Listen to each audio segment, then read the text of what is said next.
सभी विद्यार्थियों का हार्दिक स्वागत, हार्दिक अभिनंदन। प्रिय विद्यार्थियों, अभी आप तैयारी कर रहे हैं राज्य स्तरीय प्रतिभा खोज परीक्षा, जिसके लिए 3 पेपर होते हैं। उनमें से पेपर फर्स्ट तो मेंटल एबिलिटी का होता है, दूसरा पेपर आपके लैंग्वेज का होता है, तीसरा पेपर आपके यानी आपके जो जैसे राजनीति विज्ञान, हिस्ट्री, ज्योग्राफी, अर्थशास्त्र, इन 4 विषयों से मिलकर के और उसमें से 90 प्रश्न पूछे जाते हैं, जिसको SAT कहा जाता है। देखिए, ये जो पार्ट है, इसमें जो हम 30 प्रश्न महत्वपूर्ण कर रहे हैं, ये राजनीति विज्ञान के हैं। आपकी जो बोर्ड एग्जाम होगी उसके लिए तो बहुत ही अधिक महत्वपूर्ण है। इसके साथ साथ राज्य स्तरीय प्रतिभा खोज परीक्षा जो होगी उसमें भी आपके इनमें से प्रश्न है वो आएंगे, यानी राजनीति विज्ञान के आपके 23 प्रश्न आएंगे और 23 प्रश्नों को यानी बहुत ही मुख्य मुख्य प्रश्नों को इसमें शामिल किया गया है। ये पहला भाग है। इस प्रकार के राजनीति विज्ञान के 5 भाग जब आप पढ़ लेंगे तो मैं समझता हूं कि आपके राजनीति विज्ञान के राज्य स्तरीय प्रतिभा खोज परीक्षा के लिए पर्याप्त हो जाएंगे। इसके साथ साथ बोर्ड परीक्षा के लिए बहुत ही महत्वपूर्ण प्रश्न है, तो बोर्ड परीक्षा के लिए भी आप इन प्रश्नों को अच्छी तरह से याद कर पाएंगे। जो 12th की परीक्षा देने वाले हैं उन विद्यार्थियों के लिए तो बहुत ही, जो सेट की परीक्षा नहीं दे रहे हैं, यानी जैसे मान लो ST SE की परीक्षा नहीं दे रहे हैं, फिर भी राजनीति विज्ञान के इन प्रश्नों का आपको अध्ययन करना है, क्योंकि ये प्रश्न आपके लिए बहुत ही महत्वपूर्ण है। इसमें से जैसे आपके अभी जो आपके पेपर पैटर्न है 12th के पेपर पैटर्न में आपके कितने प्रश्न पूछे जाएंगे, यानी कम से कम 10 से अधिक प्रश्न है वो आपके एक एक नंबर के आएंगे, यानी 20 प्रश्न आपके एक एक नंबर का आएंगे, तो उनमें से आपके सारे के सारे कवर हो जाएंगे। 20 अंक जो है वो एक ही वीडियो से जब कवर हो रहे हैं तो आपको अध्ययन करना चाहिए, चाहे आप राज्य स्तरीय प्रतिभा परीक्षा दे रहे हैं, चाहे आप नहीं दे रहे हैं। चाहे आप परीक्षा दे रहे हैं तो भी आपको करना है और नहीं दे रहे हैं तो भी आपको इसकी तैयारी करनी है। यह वीडियो आपको अच्छी तरह से देखना है। तो आइए शुरू करते हैं। प्रश्न आप अपनी कॉपी में लिख सकते हैं कि कैसे कैसे प्रश्न है, और आपके लिए जो अलग अलग ग्रुप्स बनाए गए उन ग्रुप्स में आप शामिल हो सकते हैं। देखिए पहला प्रश्न है कि शीत युद्ध के केंद्र में किन 2 महाशक्तियों का वर्चस्व था, और वो थे अमेरिका और सोवियत संघ। कौन थे? अमेरिका और सोवियत संघ। दूसरा प्रश्न है आपके क्यूबा संकट यानी जो 1961 में हुआ था, उसके समय वहां के राष्ट्रपति कौन थे? तो वो थे फिदेल कास्त्रो। क्यूबा संकट के समय वहां के राष्ट्रपति कौन थे? Fidel Castro. क्यूबा में परमाणु मिसाइलें किसने तैनात की? और वो की थी क्रुश्चेव ने। किसने तैनात की थी? क्रुश्चेव ने। अगला प्रश्न देखिए, क्यूबा संकट के समय अमेरिकी राष्ट्रपति कौन थे? वो थे जॉन F कैनेडी। बहुत ही इंपॉर्टेंट प्रश्न है। आपके जो ये परीक्षा होगी ST SE इसमें तो आएंगे ही, इसके साथ साथ आपकी बोर्ड एग्जाम जो होगी उसमें भी आपके निश्चित रूप से इनमें से प्रश्न पूछे जाएंगे। 5वां प्रश्न देखिए, शीत युद्ध का चरम बिंदु किसे माना जाता है? और वो माना जाता है क्यूबा मिसाइल संकट को। 1 अंक का प्रश्न आ सकता है। ST SE में आना ही है, इसके साथ साथ आपके बोर्ड में भी आना है। 6ठा प्रश्न देखिए, दूसरे विश्व युद्ध की अवधि क्या है? और वह है 1939 से 1945 के बीच, और ये हुआ था मित्र राष्ट्रों और धुरी राष्ट्रों के बीच। मित्र राष्ट्र एवं, ये इसको यहां लिखना है, मित्र राष्ट्र एवं धुरी राष्ट्रों के बीच, धुरी राष्ट्रों के मध्य, मित्र राष्ट्रों के और धुरी राष्ट्रों के मध्य। प्रथम विश्व युद्ध की हम बात करें तो 1914 से 1918 तक था। अब यदि हम देख रहे हैं कि मित्र राष्ट्रों की अगुवाई कौन से देश कर रहे थे, तो मित्र राष्ट्रों की अगुवाई करने वाले कौन से देश थे? मित्र राष्ट्रों की अगुवाई करने वाले देश थे अमेरिका, सोवियत संघ, ब्रिटेन और फ्रांस। कौन कौन से थे? अमेरिका, सोवियत संघ, ब्रिटेन और फ्रांस, ये थे। धुरी राष्ट्रों की अगुवाई कौन से देश कर रहे थे? वो कर रहे थे जर्मनी, इटली और जापान। इन 3 राष्ट्र, ये तो 3 राष्ट्र थे वो धुरी राष्ट्र में थे और ये मित्र राष्ट्र में थे। मित्र राष्ट्र में कौन से थे? अमेरिका, सोवियत संघ, ब्रिटेन और फ्रांस। 1 2 3 4, यानी इसमें 4 देश थे, इसमें 3 देश थे। वैसे इसमें काफी देश थे शामिल। तो अमेरिका ने जापान के किन 2 शहरों पर परमाणु बम गिराए? और वो जापान के 2 शहर थे, एक तो हिरोशिमा और एक नागासाकी, जिनमें से एक 1945 में गिराए थे। हिरोशिमा यानी यहां पर 6 अगस्त 1945 को, नागासाकी जिस पर 9 अगस्त 1945 को। ये बहुत ही इंपॉर्टेंट प्रश्न है आपके बोर्ड की तरफ से और आपकी ST SE एग्जाम की तरफ से भी।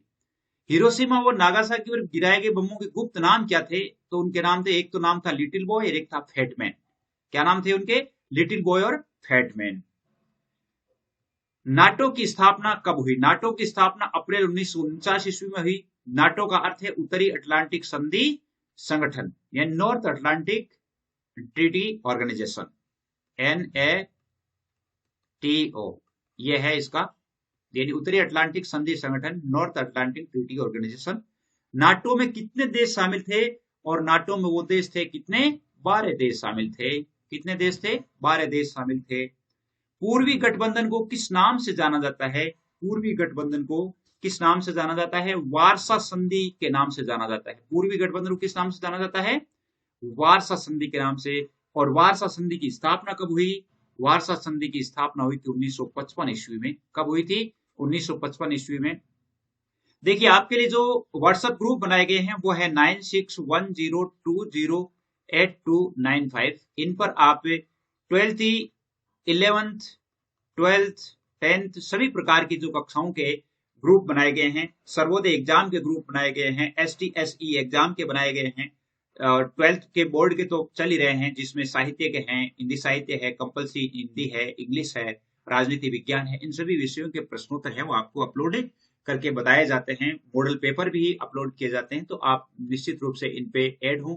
अपना नाम लिखें, अपना नाम लिखते हुए अपने विद्यालय का नाम लिखें या अपने जिले का नाम लिखें, ताकि और क्लास जरूर लिखें, ताकि आपको उचित क्लास में यानी किया जा सके। बॉयज और गर्ल्स के लिए अलग अलग ग्रुप्स बनाए गए हैं, तो आप उसमें ऐड हो सकते हैं, कोई फीस नहीं है। सोवियत संघ की अगुवाई महाशक्तियों के मध्य, सोवियत संघ की अगुवाई में महाशक्तियों के मध्य तनातनी का मुख्य अखाड़ा कौन सा देश था? वो था यूरोप। यूरोप जो है वो कौन सा, यूरोप क्या बन गया था? एक तनातनी का मुख्य अखाड़ा बन गया था। यानी यहां पर क्या है कि इसी में युद्ध के लिए यह एक प्रेरक स्थल था। किस आंदोलन नव स्वतंत्र राष्ट्रों को ध्रुवीय गुटबंधन से अलग रहने का अवसर दिया? वैसा कौन सा आंदोलन था? और वो था गुटनिरपेक्ष आंदोलन, जो 1960 में के लगभग बना था। आगे प्रश्न है कि कोरिया युद्ध कब हुआ? कोरिया युद्ध हुआ था 1950 से 1953 के बीच। 1950 से 1953 ईस्वी के बीच। अगला प्रश्न देखिए, अगला प्रश्न है कि बगदाद समझौता कब हुआ? बहुत ही इंपॉर्टेंट प्रश्न है, और वो हुआ था 1955 ईस्वी में। कब हुआ था? 1955 ईस्वी में। अगला प्रश्न देखिए, अगला प्रश्न है कि बर्लिन की दीवार कब खड़ी की गई? बर्लिन की दीवार खड़ी की गई थी 1961 ईस्वी में। कब की गई थी? 1961 ईस्वी में। गोरबाचोव सोवियत संघ के राष्ट्रपति कब बने? वो बने थे 1985 ईस्वी में। कब बने थे? 1985 ईस्वी में। जर्मनी का एकीकरण कब हुआ? वो हुआ था 1990 ईस्वी में। कब हुआ था? 1990 ईस्वी में। सोवियत संघ का विघटन कब हुआ था? सोवियत संघ का विघटन हुआ था 1991 ईस्वी में। कब हुआ था? 1991 ईस्वी में। किस भारतीय प्रधानमंत्री ने दक्षिण कोरिया के बीच मध्यस्थता की भूमिका निभाई? और वो थे जवाहरलाल नेहरू। कौन थे? अपने भारत के प्रधानमंत्री जवाहरलाल नेहरू, जिन्होंने दक्षिण कोरिया जो युद्ध चल रहा था, उस युद्ध में जवाहरलाल नेहरू ने महत्वपूर्ण भूमिका निभाई थी। और गुटनिरपेक्ष आंदोलन के संस्थापक कौन थे? यह प्रश्न बहुत ही इंपॉर्टेंट है, और बोर्ड की तरफ से भी और आपके STSE की तरफ से भी, यानी राज्य प्रतिभा खोज परीक्षा में भी इनमें से ये पूछा जा सकता है कि इनमें से गुटनिरपेक्ष आंदोलन के संस्थापक कौन नहीं था? तो उनमें से 5 आदमी हैं, 5 जो शीर्ष नेता थे। जोसेफ ब्रोज टीटो जो युगोस्लाविया के थे, जवाहरलाल नेहरू जो भारत के थे, गमाल अब्दुल नासिर जो मिस्र के थे, सुकर्णो जो इंडोनेशिया के थे, वामे एन क्रुमा जो कि घाना के थे। ये पांचों जो है गुटनिरपेक्ष आंदोलन के संस्थापक कहलाते हैं। 25वां प्रश्न देखिए, 25वां प्रश्न है कि गुटनिरपेक्ष सम्मेलन कब और कहां हुआ? गुटनिरपेक्ष सम्मेलन है वो 1961 ईस्वी में हुआ था। कब हुआ था? 1961 ईस्वी में। और वो कहां हुआ था? बेलग्रेड में हुआ था। कब हुआ था? कहां हुआ था? बेलग्रेड में हुआ था। जिसमें कितने सदस्य देश शामिल हुए थे? 25 देश है वो सदस्य के रूप में। प्रथम जो 1961 में हुआ था, तो 1961 में 25 देश है, उन्होंने इसमें भागीदारी हासिल की, भागीदार हुए। और अगला प्रश्न देखिए, गुटनिरपेक्ष का 18वां सम्मेलन कब और कहां हुआ? ये बहुत इंपॉर्टेंट प्रश्न है। 18वां सम्मेलन कब और कहां हुआ? वो हुआ था 2019 में, अजरबैजान में हुआ था। इसमें 120 सदस्य देश शामिल थे। तो 2019 में सदस्य देशों की संख्या कितनी हो गई थी? 20 हो गई थी। जो 1961 में केवल 25 सदस्य थे, वो बढ़ करके 2019 में कितने हो गए थे? 120 हो गए थे। अगला प्रश्न देखिए कि अमेरिका में स्वतंत्रता की लड़ाई कब हुई? अमेरिका में स्वतंत्रता के लिए 1787 ईस्वी में वहां के लोगों ने अपनी लड़ाई छेड़ी थी, यानी अपने आप को स्वतंत्र करवाने के लिए। 28वां प्रश्न आपके आ जाता है कि परमाणु अप्रसार संधि कब प्रभावी हुई? और वो हुई थी 3 अक्टूबर 1972 को। 3 अक्टूबर 1972 ईस्वी को हुई थी। इसके अलावा आपके प्रश्न आता है 29वां प्रश्न देखिए। 29वां प्रश्न है इंडोनेशिया के प्रथम राष्ट्रपति कौन थे? बहुत ही इंपॉर्टेंट प्रश्न है बोर्ड की तरफ से भी। और सुकर्णो थे। इंडोनेशिया के प्रथम राष्ट्रपति कौन थे? सुकर्णो। स्वेजनेर का राष्ट्रीयकरण किसने किया? और वो किया था गमाल अब्दुल नासिर ने, यानी जो मिस्र से बिलोंग करते थे। तो इसका अर्थ है कि ये 30 प्रश्न जो आपके लिए बहुत ही महत्वपूर्ण प्रश्न है, उम्मीद करता हूं कि ये आपकी बोर्ड एग्जाम में तो सहायता करेंगे ही, इसके साथ साथ आपकी जो STSE एग्जाम है उसमें भी आपको बहुत अधिक सहायता देंगे। आज के लिए बस इतना ही। अगला वीडियो जो है वो आपके हिस्ट्री से संबंधित होगा।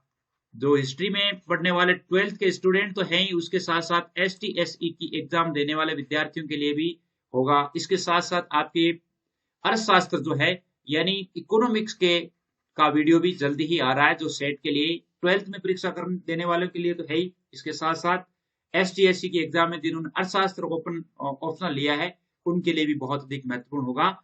तो आज के लिए बस इतना ही। जय हिंद, जय भारत।